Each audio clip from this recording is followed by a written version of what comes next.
Subscribe करंतु ओडिया जी YouTube channel को एवं प्रेस करंतु ही बेल को जहा फଳରେ आम सब वीडियो रो अपडेट सबुठार प्रथमे पाइबे।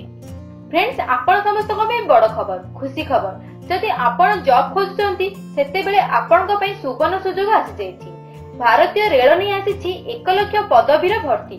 जदि आपण जॉब करबा पई चाहौचंती सेते बेले रेलवे रे जॉब बाहरिछि 1 लाख पदवी पई भर्ती जेउथिरे आपण आवेदन करि परिबे।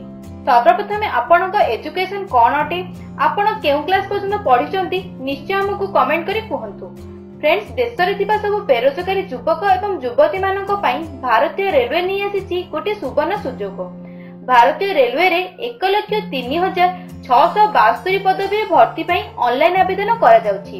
एही नियुक्ति ट्रैकमैन पॉइंटमैन एवं विभिन्न कार्यक्रम पई असिस्टेंट पद रे हेबो। एही पदवी पई ऑनलाइन रजिस्ट्रेशन 12 एप्रिल भितर करबा को पड़िबो।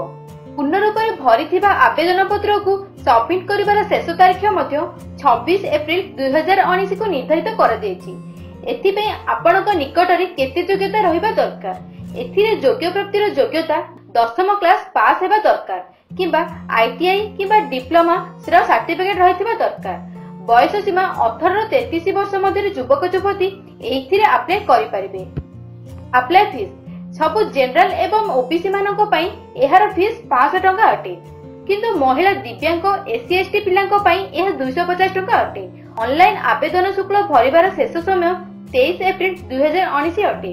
एही विषय अधिक जानिबा पई आपण भारतीय रेलवे रो ऑफिशियली वेबसाइट रे जाई आपण विजिट करि परिबे। तो फ्रेंड्स आपणक पई गोल्डन सुयोग अटे। यदि आपण माने हाई स्कूल पास करिसंती 10म क्लास पास करि दैसंती सेते बेले आपण रेलवे रे अप्लाई करि परिबे कारण एठारे बहुत गुडे पोस्ट बाहरी अछि। यदि फ्रेंड्स हमारे खास वीडियो आपको पसंद आसला तेबे लाइक निश्चय भाबरे करंतु। ता सहित निज फ्रेंड्स और रिलेटिव मध्ये शेयर करी समस्त को जणांतु जहा फଳରେ समस्त यार लाभ उठाई परिबे। ता सहित फ्रेंड्स जदि आपण बेपजन हम चैनल को सब्सक्राइब करि नाहंती तेबे वीडियो तले थिबा red colour subscribe button click करी हम चैनल सहित जोडी होई जांतु। धन्यवाद फ्रेंड्स।